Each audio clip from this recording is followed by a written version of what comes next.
Hello and welcome to the latest episode of the Low Budget Review Show. I'm your host, Eric Smith, and today I'm talking about Monsters in Our Wake by J.H. Moncrieff, I believe. It's from Severed Press. I only have a digital copy, so I don't have anything to hold up and show you. If you want to check out that cover again, just go back to the picture at the beginning of the video. So, Monsters in Our Wake. It is a sea monster story, and Flora Duchovny is a geologist and marine biologist, and the only woman aboard the oil drilling ship, the Cormorant. And when the drill that they're using is destroyed, the all-male crew blames her. They think her geological survey was wrong, but Flora, looks at the drill and discovers teeth marks. Very large, very frightening teeth marks. When she tells the crew, they, of course, think she's crazy and trying to deflect the blame. But there is one crew member, Thor Anderson, who thinks maybe she's not nuts and decides to help her out. And of course, it's a monster story, so there are indeed sea monsters that are not happy with people drilling in the ocean. That's basically it in a nutshell. So, right off the bat, there's something I'm not telling you. Part of the way the story is told is a bit of a twist as far as storytelling goes, and I don't want to tell you what that is. I think you need to read this book and discover that for yourself. I'm not sure if I'm just being coy for the sake of it, because you'll find out what this is pretty early on. It's not like a twist of the story. It's just sort of a twist in the way the story is told. And it is early on, but I do think you should read it and experience it for yourself. So, with that little bit out of the way, I like sea monster stories. I like any giant monster stories. And this is a pretty good one. J.H. Moncrieff is a good writer. She's got a really nice, smooth style, and her characters are always compelling. And you do have this conflict with the characters, with Flora being the only female on this ship, and then a bunch of rough and tumble sailor types. And so that creates its own conflict. Then, when you have the broken drill and they're blaming her, that creates even greater conflict. Then, what is kind of a trope in these sorts of stories, the engine breaks. So now you've got these people trapped on the ship, unable to go anywhere. That creates even more conflict. But the characters, as things progress, the characters change, and in unexpected ways. And as far as the broken engine trope goes, it is handled in a very good way. It's not just sort of a coincidence. It's not one of those things where we need to get out of here. Oh, something happened to the engine and we got to figure it out. There's a reason we're given, right? Boom, we know why it doesn't work, and it makes sense. So the characters are really interesting. They're growing and changing throughout this it's novella-length book, and the span of time isn't a huge amount of time. It's a few days, but we do get this character growth and a lot of character conflict. And while all that's going on the ship, they're also dealing with these sea monsters. And the sea monsters show up relatively quickly, and there's some interesting things that happen. I don't want to give anything away, but the sea monster human interaction does lead to some pretty gruesome scenes, which I like. I like some gore, and there is some rather disturbing gore in here. Not over-the-top hardcore stuff, but pretty good. It would definitely get the movie of this story an R rating. So this is really, I mean, I hate to say it's fun. It's a fun story, especially if you like sea monster stories.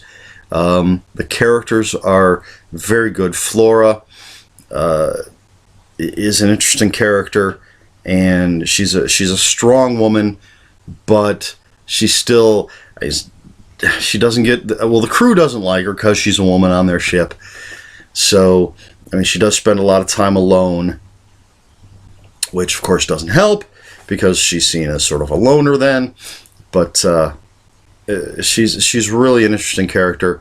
Thor is her only friend for a while anyway, until the whole dynamics start to change. But Thor is a good character as well. The captain of the ship is that sort of old, curmudgeonly, it's my way or the highway kind of captain. But he goes through some changes.